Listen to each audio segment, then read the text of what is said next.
Sebelum melanjutkan, jangan lupa subscribe dulu, terima kasih. Bab 394 Kekuatan Kapak Hantu Asura. Rencana Chu Feng sangat sederhana. Ketika dia mengetahui bahwa Jie Yan dan yang lainnya sudah bertekad, dan tidak peduli berapapun harganya, harus mengambil kapak hantu asuranya, Chu Feng memutuskan untuk membuat rencana yang melawan rencana mereka. Dia berbohong tentang melakukan perdagangan dengan Jie Yan dan yang lainnya. Kenyataannya, dia tidak pernah berniat melakukan perdagangan. Dia ingin memanfaatkan keinginan mereka untuk mendapatkan persenjataan elitnya untuk mengelabui mereka dengan sejuta manik-manik mendalam dan menggunakannya untuk meningkatkan kultivasinya sendiri. Setelah mendapatkan manik-manik mendalam, belum lagi memotong lengannya sendiri, dia bahkan tidak akan meninggalkan persenjataan elit. Dia akan pergi tanpa ragu-ragu. Obat terlarang dan jimat penyerang yang dia inginkan dari wakil ketua Gao disiapkan persis untuk itu. Meskipun persiapannya sudah cukup matang, tidak dapat dipungkiri bahwa masih ada risiko besar dalam rencananya. Dapat dikatakan bahwa ini adalah situasi di mana ia hanya bisa berhasil dan tidak akan gagal. Jika ia gagal, yang akan dihadapi Chu Feng adalah kematian, dan tidak ada yang bisa menyelamatkannya. Pada pagi itu, Chu Feng bangun pagi-pagi sekali dan memasukkan obat terlarang yang mengerikan itu ke dalam mulutnya. Dia duduk di dalam aula istana dan diam-diam menunggu kedatangan Jie Yan dan yang lainnya. Wakil Ketua World Spirit Guild Gao, Su Zhongyu, Gubo, dan yang lainnya telah tiba lebih awal di dalam aula, yang diputuskan sebagai lokasi perdagangan saat itu, dan berdiri di belakang Chu Feng. Asteris ledakan. Akhirnya, pintu istana yang tertutup rapat itu tiba-tiba terbuka dan 7 mayat dengan cepat terbang masuk. Mereka tak lain adalah Jie Yan, Qin Lei, dan yang lainnya. Asteris bang setelah masuk, Jie Yan tidak membuang waktu dengan kata-kata dan langsung melemparkan 7 kosmos saks di depan Chu Feng, lalu berkata, sejuta manik-manik mendalam, tidak kurang satu pun. Bahkan ada 50.000 hadiah tambahan untukmu secara gratis. Periksa dengan saksama. Setelah memastikan tidak ada kesalahan, serahkan kapak hantu asura milikmu lalu potong tangan kananmu. Saat dia berbicara, Jie Yan tidak bergerak, tetapi Qin Lei dan yang lainnya di belakangnya membentuk formasi melingkar dan dari segala arah, mengepung Chu Feng. Dapat dilihat bahwa mereka juga takut bahwa Chu Feng akan mengambil uang tetapi tidak melakukan perbuatannya dengan berbalik dan melarikan diri. Lagi pula, di dalam istana bawah tanah di Gunung Seribu Monster hari itu, mereka juga telah melihat keterampilan bela diri fisik yang ditunjukkan Chu Feng. Mereka tidak punya pilihan selain bersiap menghadapi kecepatan itu. Dan Chu Feng tidak menahan diri. Dengan lambaian lengan bajunya yang besar, dia menghisap 7 kantong kosmos ke telapak tangannya. Segera setelah itu, dia menggunakan kekuatan rohnya untuk memeriksa dan dia menemukan bahwa memang ada 1.050.000 manik-manik mendalam. Tidak kurang satu pun, dan itu asli. Pada saat itu, hati Chu Feng sedang gembira. 1.050.000 manik-manik mendalam. Itu benar-benar jumlah yang besar, dan itu memungkinkan kultivasinya meningkat pesat. Setelah menyingkirkan manik-manik mendalam, Chu Feng perlahan berdiri dan melepaskan kapak hantu asura dari telapak tangannya.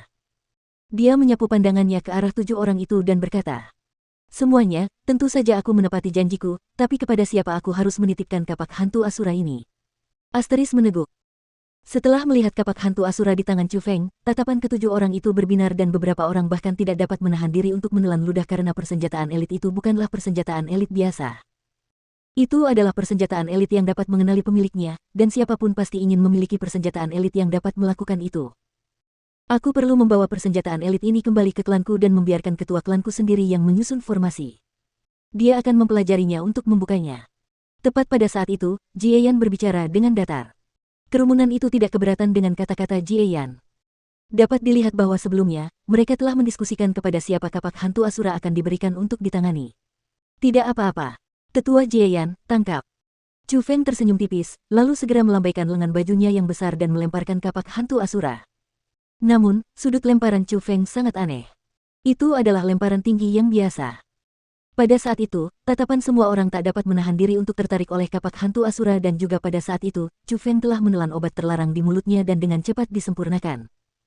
Secara kebetulan, kilatan petir dalam darah Chu Feng juga melonjak cepat dan ketika pola kilat muncul di mata Chu Feng, auranya juga meningkat cepat tanpa terlihat.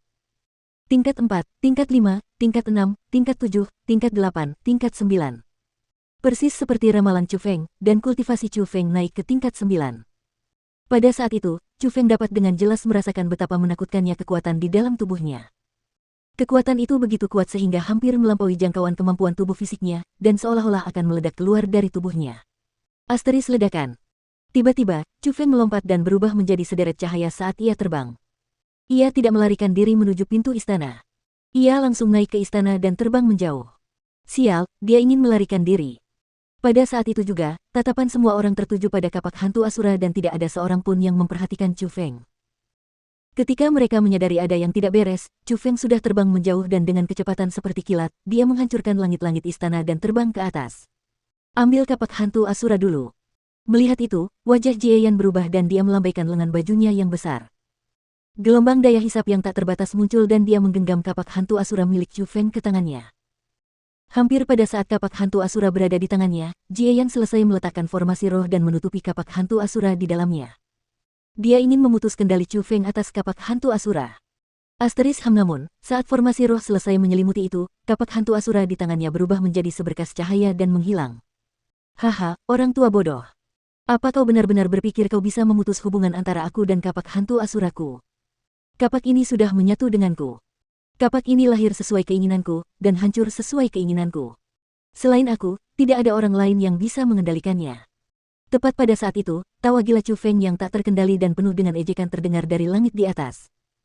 Sambil mengangkat kepala untuk melihat, orang-orang menemukan bahwa Chu Feng telah menusuk istana dan membuat lubang besar.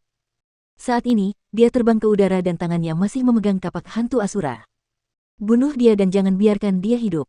Pada saat itu, Jie Yan sangat marah. Dia tidak pernah menyangka bahwa dia yang telah melakukan persiapan dengan baik sebelumnya masih akan dipermainkan oleh Chu Feng. Penipu kecil ini berani mempermalukan kita seperti ini. Hari ini, dia mendatangkan malapetaka pada dirinya sendiri dan dia tidak bisa menghindarinya.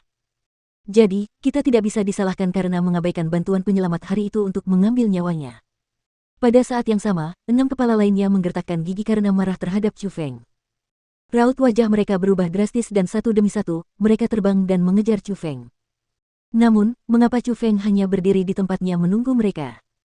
Meskipun Chu Feng saat ini memiliki kekuatan yang sangat kuat dan dapat melawan mereka yang berada di alam surga, ketika menghadapi 7 ahli di alam surga tingkat 5 dan juga seorang spiritualis dunia jubah biru yang berpengalaman, dia tidak berani ceroboh. Jadi, tujuannya sangat jelas, yaitu melarikan diri. Namun, sebelum Chu Feng terbang terlalu jauh, udara di depannya mulai bergoyang dan berubah. Formasi roh berwarna biru tak terbatas muncul dan menyegel langit di lokasi itu dan menghalangi jalan Chu Feng. Itu adalah formasi roh dan jelas telah disiapkan sebelumnya. Selama seseorang melihat bahwa Chu Feng melanggar perjanjian, seseorang akan membuka formasi roh dan tujuannya adalah untuk mencegah Chu Feng melarikan diri. Chu Feng, kemana kamu akan melarikan diri sekarang? Benar saja, saat formasi roh terbuka, 2 tubuh terbang dari bawah. Mereka adalah 2 tetua dari klan Jie, dan keduanya memiliki kultivasi tingkat pertama dari alam surga. Waktunya tepat. Aku akan memanfaatkan kesempatan ini untuk menggunakan kalian berdua guna menguji kekuatan kapak hantu Asura milikku. Namun, mengapa Chu Feng saat ini takut pada mereka? Tiba-tiba dia melambaikan kapak hantu Asura di tangannya dan bilah cahaya berbentuk bulan sabit melesat keluar. Bilah cahaya itu panjangnya sekitar belasan meter dan berwarna hitam, namun memancarkan kilau samar. Saat melesat maju, cahaya itu mengeluarkan lolongan seperti serigala dan hantu dan bahkan retakan muncul di tempat-tempat yang dilewatinya. Omong kosong. Saat itu juga raut wajah kedua tetua klan Jie berubah drastis dan mereka mengumpat dalam hati karena di dalam bilah cahaya berwarna hitam berbentuk bulan sabit itu, mereka merasakan aura kematian. Namun, waktu telah larut dan bilah cahaya itu melesat melewati mereka, dan dengan bunyi, puff, kedua ahli di alam surga tingkat 1 itu terpotong menjadi 2 bagian dan bahkan kesadaran mereka pun hancur. Hidup mereka pun musnah sepenuhnya.